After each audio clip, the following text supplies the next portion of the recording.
Uma vitória decisiva da primeira-ministra Sanai Takaichi no Japão pode fazer com que nós tenhamos uma modificação significativa na liquidez do mundo e em todo o sistema monetário. E é sobre isso que eu quero falar no capítulo de hoje. Então, para quem não conhece, a Sanai Takaichi, ela é talvez uma das figuras mais interessantes que entrou na política japonesa nos últimos tempos, porque é uma primeira-ministra totalmente focada no Make Japan Great Again, né? O objetivo é fazer realmente uma política parecida com o que o Trump vem fazendo nos Estados Unidos, tentando recuperar a indústria, fazer investimentos, cortes de impostos, tem uma série de medidas que chacoalham completamente décadas de deflação que o Japão veio vivendo e parece que a população, pelo menos, né, vem buscando algo diferente. Então, se você me segue hoje, assiste esse podcast, você mora no Japão, eu vou adorar ver os comentários para saber o que vocês estão achando, né? Se isso era previsível, não era, o que isso significa, etc. Mas o que importa aqui não é falar tanto da parte política ou sobre opiniões, se isso é bom ou ruim, mas entender o que acontece agora com a liquidez do mundo a partir desse momento. Mas antes de mais nada, se você gosta desse tipo de conteúdo e você quer entender um pouco mais sobre a mecânica monetária, como que o dinheiro é criado e circula ao redor do mundo, mas principalmente como a geopolítica vem afetando cada vez mais os seus investimentos, você pode nos seguir aqui no nosso Substack, né, com vídeos como esse, de forma totalmente gratuita, de segundas a sextas-feiras, mas diferente do YouTube, sem nenhum tipo de propaganda, e você também recebe em forma de artigos por escrito, com todos os gráficos e prints também que eu uso nos capítulos. E se você quiser ter uma ideia melhor do que fazer com os seus investimentos, a gente compartilha várias estratégias, né, entre elas o nosso próprio portfólio Omni-Macro, entendendo um pouco como a gente aproveita desse cenário de incerteza em 2026 para transformar isso em lucros. Então, você pode ver todos os detalhes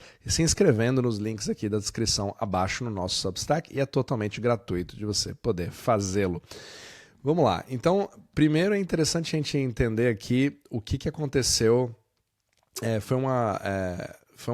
Foi bem interessante, né? Foi uma eleição que ela foi um pouco antecipada, foi uma coisa meio que para tentar aproveitar talvez o momento que ela veio passando para poder confirmar e ter de fato um poder bem maior, né? Acredito eu, posso estar enganado, não sou especialista em política japonesa, mas segundo aqui a Time, ela acabou tendo o controle ali de 2/3 do Congresso, né? O que permitiria ela ter um poder bem maior do que tinha antes para poder implementar as políticas que ela quer fazer a partir de agora. E isso é bastante importante porque o Japão é o maior detentor de bonds do mundo hoje e existem várias narrativas falando como que o Japão vai criar um crash total de várias formas, né? Então eu quero entrar nesses detalhes para a gente entender um pouco por que as coisas não são bem da forma que a gente imagina, mas ao mesmo tempo entendendo de como que isso é importante e os riscos caso isso não dê tão certo como a gente imagina também.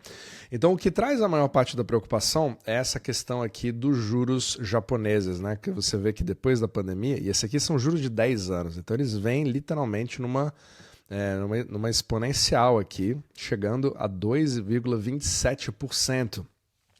Principalmente os de 30 anos, vem chamando muito a atenção também. E aí fica aquele grande medo. Meu Deus, o Japão ele sempre foi composto ali por juros zero ou negativos e você sempre teve ali o famoso carry trade, né? Eu falo bastante sobre isso nesse podcast. E o grande medo é que os japoneses tenham que vender ações ou sair da SP500 ou vender bonds americanos, sendo que eles são os principais detentores, para poder cobrir o rombo que eles estão tendo agora com juros que estão cada vez mais caros. E aí cria-se a iminência de que isso vai fazer com que você tenha, que seja uma bomba relógio prestes a explodir. Já fizemos vários capítulos sobre esse assunto, mas as coisas não são tão iminentes ou tão da forma que a gente acha que é, né? Então é isso que a gente precisa entender um pouquinho. Então, lembrando, quando você fala sobre carry trade, você precisa ver vários argumentos. Então, o que é o carry trade? É você pegar dinheiro emprestado em iene, barato, né? Ou até de graça, como foi durante décadas, e poder reciclar isso em dólares no mercado americano, né? SP500, etc. Então, é importante você ter uma série de coisas ao mesmo tempo para que isso dê certo. Então você precisa de juros baixos e isso não está acontecendo. Essa é a grande preocupação. Então, a partir de que momento isso vai quebrar? Mas não é só isso que você precisa observar. Você precisa também ver como é que estão os juros do outro lado. Porque se você pega juros de 10 anos com juros de 10 anos americanos, você tentar comparar ali maçãs com maçãs, né? Você vai ver que nos Estados Unidos eles também subiram. Então, assim, mesmo que tenha tido uma queda nos últimos tempos, etc., ele estava mais alto do que isso, os juros americanos estão mais altos do que os juros japoneses. Então, você ainda tem um tipo de delta que ainda dá para usar, porque mesmo que ele tenha crescido muito rápido, ou pelo menos o percentual de crescimento no Japão seja alto, ele ainda é mais baixo, assim, é para padrões japoneses, né? Se você tivesse esse tipo de juro aqui, 2,27 nos Estados Unidos, você já falaria que é um juro extremamente baixo. Então é muito interessante a gente colocar ali essa perspectiva. Então, enquanto esse delta ainda funcionar, você ainda mantém a coisa de pé, né? Agora, quando você olha o outro lado da equação, que é a moeda, o iene, e aqui nós estamos com o dólar iene, você vê que ele precisa, a vantagem para que o carry trade continue é que você tenha um iene cada vez mais fraco e previsível. E isso vem acontecendo. Então, me dá a impressão de que você tem ali um movimento no Japão de normalização, que vem acontecendo há bastante tempo, né? O objetivo do Japão é sair daquela deflação, e agora ele é obrigado a mudar o tipo de experimento. Então o Japão foi o primeiro a ter juro zero, juro negativo, etc. E agora ele está saindo quando o mundo inteiro meio que está cortando esses juros, porque o Banco do Japão, né, o BOJ, quer deixar os seus bonds começarem a circular de uma forma mais livre, sendo que eles são detentores de mais de 50% da própria dívida. Então eles sempre tiveram um grande controle sobre a curva e volta aquela grande questão, né? Será que eu continuo controlando a curva e todo mundo diz que eu estou manipulando o mercado, ou eu deixo o livre mercado atuar e aí o mercado diz que eu perdi o controle sobre o mercado, né? Então vamos aguardar para ver como que as coisas vão acontecendo. Mas até então já teve dezenas de previsões que o carry trade iria acabar e por enquanto ele não acabou. Agora, significa que nada vai acontecer? Está tudo bem? O Japão está completamente correto? Com certeza não, porque a gente pode ter bastante volatilidade nesse meio tempo. Só que as coisas não funcionam do jeito que muitos imaginam. Só que é importante também a gente pegar a seguinte questão. Talvez o grande medo que a gente fale é sobre a inflação, porque agora você está diante de um Japão com uma moeda mais fraca. Então, só de você ver aqui em relação ao que acontece com o iene, né, voltando ali aquela casa perto dos 160 e tendo capacidade de ir para um dólar mais forte ainda em relação ao iene, né? E isso é porque o dólar está fraco em relação ao resto do mundo. Então, o iene está realmente numa situação de mais fraqueza, o que cria uma expectativa de inflação. Então, faz sentido você ter ali uma expectativa de juros mais altos também, porque você está casado com o governo, né, obtendo esse bond, né, esse JGB, significa que você também tem uma expectativa maior. Você precisa de um retorno maior, né, que é o seu, não é prêmio de risco, mas uma expectativa de inflação, mas talvez até de crescimento, porque se você tem a expectativa de que você vai ter mais investimentos baseado no quê? Na bomba fiscal. Então ela está fazendo uma coisa totalmente alinhada com o Trump, né? Você vê claramente que o objetivo aqui é cortar impostos, então já é um lado que vai fazer com que você tenha uma expectativa inflacionária do mercado, fazendo com que os juros subam. Então é meio que natural que ele haja dessa forma, apesar de ser mais rápido do que muitos imaginam, e também focar na questão de investimento em tecnologia, etc. Ela tem realmente um alinhamento muito forte com a visão que o Trump também tem nos Estados Unidos. Isso, obviamente, cria ali um desconforto para a China, que está diante de um cenário onde os dois estão indo para polos opostos geopoliticamente, né? Não são nada amigos nesse exato momento. Teve ali uma série de crises diplomáticas, agora arrefeceu um pouquinho, mas não tem nada muito amigável. Só que aí você vê que o Japão, na verdade, está se unindo pela parte fiscal ou monetária ou de estímulos ao que os Estados Unidos e a China estão fazendo. Isso é que é o mais interessante. Então, se a China e os Estados Unidos estão focados nessa Guerra Fria 2.0, em investir em infraestrutura o mais rapidamente possível, fazer com que tudo aconteça nos seus países, fazer com que tudo seja Make America Great Again, Make China Great Again, né? Make Japan Great Again.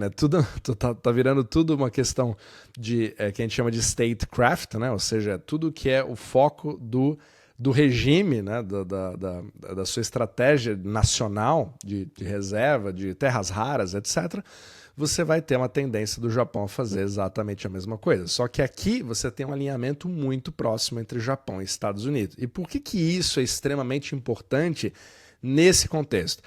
Porque seria míope a gente analisar simplesmente olhando para os gráficos, né, e falando, olha, existe um risco do Japão ter que vender os bonds americanos, existe um risco de você ter ali uma desestabilização caso isso aconteça, o carry trade, etc. Só que ao observar o jogo geopolítico e essa aproximação cada vez maior entre os países, é muito difícil você visualizar esse tipo de movimento sem que o Scott Bessent não saiba, sem que talvez o futuro escolhido, né, o escolhido pelo Trump, né, o Walsh, né, o Kevin Walsh, que não saiba sobre o que está acontecendo. Na verdade, seria ingênuo pensar isso. É muito mais factível você imaginar que existe, inclusive, uma coordenação, ou até digamos assim, não é uma permissão, mas quase que uma vigilância, né, de todos os países para fazer isso de uma forma coordenada. Achar que isso não está acontecendo, que o Japão está agindo completamente independente ou fora do controle dos Estados Unidos, acaba sendo um pouco ingênuo. Então, felizmente ou infelizmente, você é obrigado a colocar as análises geopolíticas dentro desse contexto macroeconômico, porque nós estamos diante de um mundo cada vez mais, vou dizer, desglobalizado, mas focado nas suas áreas internas e nos novos blocos que estão surgindo a partir de agora. Então, talvez esse tipo de alinhamento geopolítico crie uma situação onde você tenha muito mais controle sobre essas duas políticas, caso você tenha um sincronismo cada vez maior com o que o Fed e o Tesouro estão fazendo de um lado e o BOJ esteja fazendo do outro. E um iene mais fraco, que está indo exatamente ao contrário do que o Yuan na China está fazendo, né, o renminbi, você também está vendo estratégias diferentes. Eu já falei em capítulos anteriores como a China, na verdade, está querendo usar isso ao seu favor, né? Acho que eu coloquei aqui recentemente sobre a China, né? Aqui, ó, porque a inflação está voltando à China. Eu até recomendo que você veja esse vídeo e como que as coisas vêm mudando, né? Ao mesmo tempo que a China também quer acabar com o dólar como reserva global e ela quer que o yuan esteja mais forte, ao mesmo tempo o Japão usando isso, a fraqueza do iene para poder acaba criando certos problemas de competitividade em relação à exportação de produtos, tentando voltar à sua indústria. Então você percebe claramente como que os países, cada um está tentando jogar com as armas que tem, mas foi um passo muito importante aqui para Sanai Takaichi para justamente poder de fato implementar as coisas que ela quer. Então, a partir desse momento, a gente precisa ter os olhos no Japão, porque a partir de agora a gente vai ter um país bem diferente do que a gente viu nas últimas décadas.